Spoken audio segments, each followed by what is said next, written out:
Hello guys, good morning to all. நான் உங்கள் யுவராஜ். நீங்கள் பார்த்து கொண்டிருப்பது யூ சீரியஸ் யுவராஜ். இப்போ எதை பற்றி பார்க்க போனால், இன்று காலை 10 மணி முக்கிய செய்திகள் தான் பார்க்க போகிறோம். நீட் தேர்வு ஹால் டிக்கெட் நாளை வெளியீடு. நடப்பாண்டு நீட் நுழைவுத் தேர்வு வரும் மே 3ஆம் தேதி நடக்கிறது.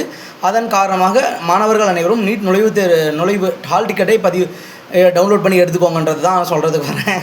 ரெண்டாவது நியூஸ், இலங்கைக்கு கடத்த முயன்ற ரூபாய் 50 லட்சம் பீடி இலைகள் பறிமுதல். பதுக்கி வைக்கப்பட்டிருந்த 1400 கிலோ பீடி இலைகளை போலீசார் பறிமுதல் செய்தனர்.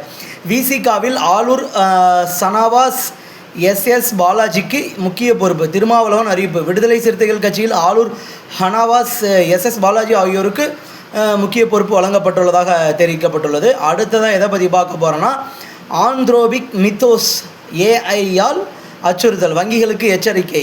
ஆந்த்ரோபிக் நிறுவனம் உருவாக்கியுள்ள ஏஐ மாடலான மித்தோஸ் வங்கி துறைகளுக்கு ஆபத்தாக இருக்கும் என்ற அச்சம் எழுந்துள்ளது.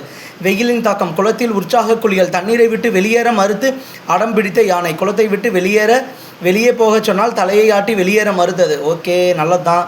ஏன்னா அதுக்காச்சு இயற்கை தான் பிடிக்குன்றது தெரிஞ்சுக்கலாம். மக்கள் நாம தான் ஒத்துக்க மாட்டோம். யானைக்காச்சும் இயற்கையில் இருந்தால் தான் நல்லா இருக்குன்னு புரிஞ்சுக்கோங்க. மரங்களெல்லாம் வெட்டுறதெல்லாம் கொஞ்சம் தடுத்துக்கோங்க. காடுகளை முக்கியமாக வெட்டுறதை தடுத்துக்கோங்க. ஏன்னா அங்கே தான் நம்ம மிகப்பெரிய ஒரு தவறு பண்ணுறோம். இலை செடி கொடிகள்லாம் இருக்க வேண்டிய இடத்துல அதுக்கான இடத்த கொடுங்க. அது கொடுக்காதெல்லாம் யானைகள்லாம் வீதிக்குள்ளே வருது. எதுக்கும் பார்த்துக்கோங்க.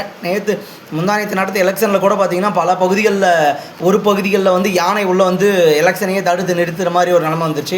அடுத்து பார்த்திங்கன்னா, திருவண்ணாமலையில் மினி வேன் கவிழ்ந்து விபத்து. இந்த விபத்தில் வேன் டிரைவர் எந்தவித காயமுமின்றி அதிர்ஷ்டமாக உயிர் தப்பினார்.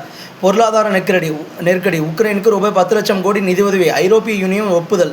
இந்த நிதி உக்ரைனுக்கு புதிய நம்பிக்கை அளித்துள்ளதாகவும் பொருளாதார நிபுணர்கள் கருதுகின்றனர். செல்போன் செயலி பதிவிறக்கத்தில் தொடர்ந்து முதலிடத்தில் இந்தியா. தற்போதைய ஆண்டின் முதல் 3 மாதங்களில் இந்தியாவின் 620 கோடி பதிவிறக்கங்கள் செய்யப்பட்டுள்ளன. அடுத்த நியூஸ், வெளிநாடு செல்ல அனுமதி கோரிய இந்திராணி முகர்ஜி மனுவை சுப்ரீம் கோர்ட் விசாரிக்க மறுப்பு. மகள் சீனா போரா கொலை வழக்கில் 2015ஆம் ஆண்டு கைது செய்யப்பட்டார். அடுத்த, ஃபேண்ட் பாக்கெட்டில் பாம்பை வைத்து டீ கடைக்கு வந்த தொழிலாளி வேறொருக்கு எடுத்து காண்பித்து போது கடித்தது. விசாரணையில் அமிதுல் இஸ்லாம் மது போதையில் பாம்பை ஃபேண்ட் பாக்கெட்டுக்குள் வைத்து கொண்டு வந்து விளையாடியது தெரிய வந்தது. என்ன விளையாடுறானுங்க, சும்மா இருக்க முடியாமல்.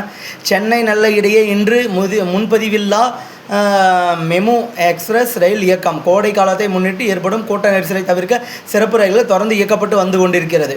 தமிழகத்தில் தேர்தலை முன்னிட்டு சொந்த ஊர்களுக்கு சென்றவர்கள் திரும்ப வசதியாக 14,508 சிறப்பு பேருந்துகள் இயக்கம். வாக்குப்பதிவு முடித்து பொதுமக்கள் சென்னை மற்றும் பிற ஊர்களுக்கு திரும்பிடும் வகையில் சிறப்பு பேருந்துகள் இயக்க திட்டமிடப்படும். ஓகே கைஸ், இன்னைக்கு காலை 10 மணி செய்திகளை பார்த்துட்டோம். நியூஸ் எப்படி இருந்துச்சுன்னு பார்த்துட்டு அதுக்கான கமெண்ட்ஸை சொல்லுங்கள். Thank you guys, thank you.